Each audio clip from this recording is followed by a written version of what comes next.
When you really start digging into the PS2's library, you inevitably stumble upon those forgotten action RPGs that were crammed between the popular kits, like Kingdom Hearts, Dark Cloud, and Dark Alliance. These obscure little gems often tried something unique, usually on a much smaller budget, which sometimes was amazing, and other times so clunky that you wondered if the devs ever played past the tutorial. Still, the PS2 was a wild west for mid-tier and experimental games, and that unpredictability is what makes them so worth talking about. They're not the titles that made magazine covers, but the ones you'd find in a discount bin, or in our case, a YouTube video with a guy talking about them in a weird accent. Yet, if you were willing to give them a try, there was often a certain charm you didn't expect. So, let's check some of the PS2's more obscure action RPGs to see if we can find anything actually worth our time.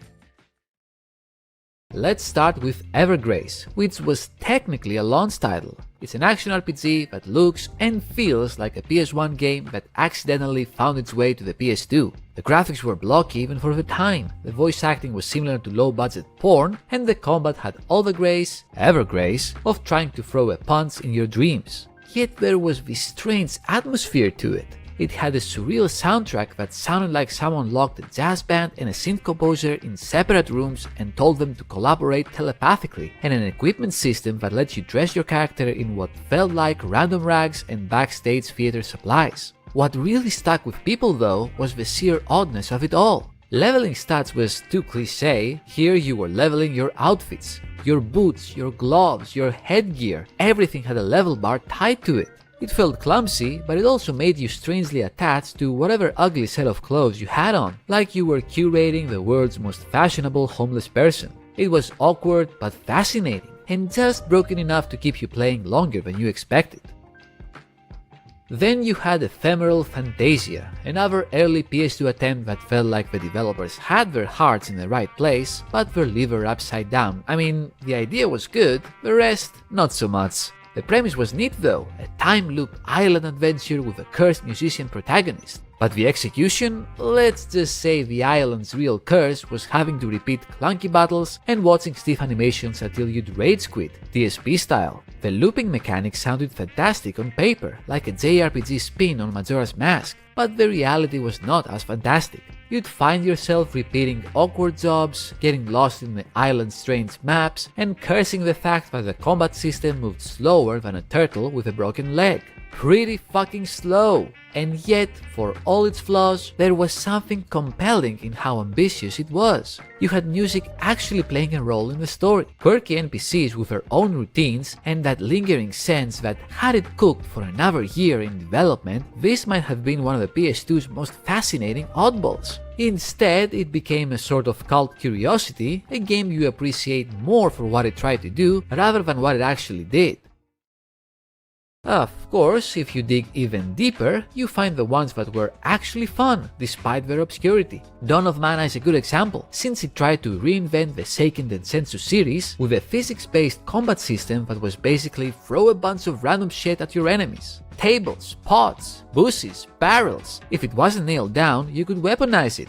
It was delightfully chaotic when it worked, and bullshittingly frustrating when it didn't. There was this surreal moment when you realized that a vase might deal more damage than your sword, which begged the question, why do people even bother using swords in this world? The environments were designed to accommodate this gimmick, which meant you often found yourself not thinking about your abilities, but about interior and exterior decoration. Should I fling that giant ball across the room, or maybe those crates in the corner? It was both brilliant and ridiculous if you think about it. And though it left traditional Mana fans confused or disappointed, it was a hell of a lot of fun. And then there are the imports that barely made it to the Fallen West. Bujinkai? That's a funny word. The Forsaken City is one of those flashy button-mashy, hacky-slashy action RPGs that start a protagonist suspiciously resembling a Japanese rock star, complete with claw physics, colorful effects, and endless mid-air spins. Yeah, I know it's not an action RPG in the traditional sense, I just love how stylish and ridiculous it is. And when I say stylish, I'm talking about spinning sword classes that lasted 10 seconds at a time, characters flipping around like they were auditioning for the circus, and particle effects that could probably cause a nice epilepsy shock. But beneath the flashiness, there was a real sense of rhythm to it.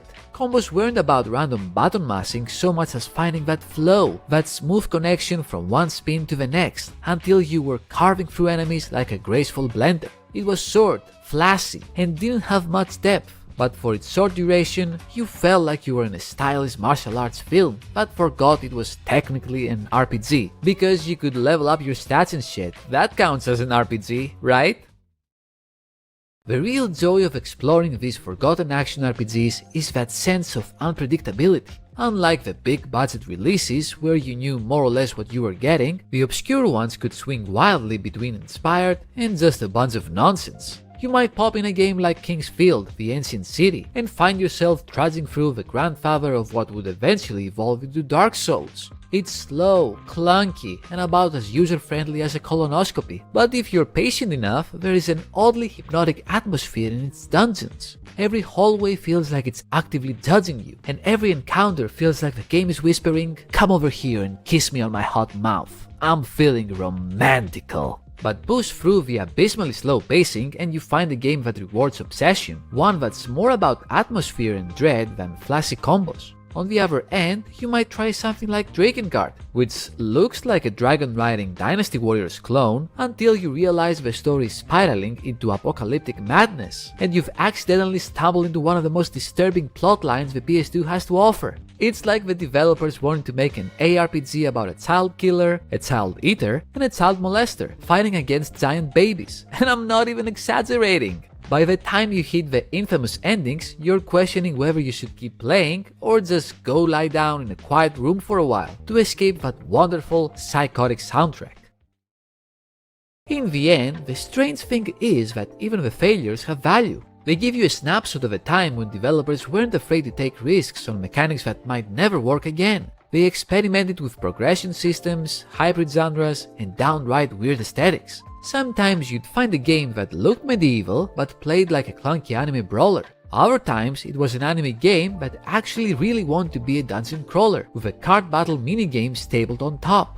And while a lot of these experiments didn't pan out, they made the PS2's action RPG library feel like a buffet of chaos. Sure, some of the dishes tasted like shit, but at least you left with a story to tell. Looking back now, it's easy to laugh at how awkward some of these titles were, but honestly that awkwardness is part of their charm. They remind you of a time when video games weren't afraid to be messy, when ambition was more important than the budget, and when you could buy something you never heard of, toss it in your PS2, and be surprised by what you got. Whether it was an unpolished gem, a janky curiosity, or a straight-up disaster, each of these games added a little more character to the console's already legendary library. You know why? Because sometimes it's the weird, half-forgotten stuff that leaves the strongest impression. And that's all I have to say about that.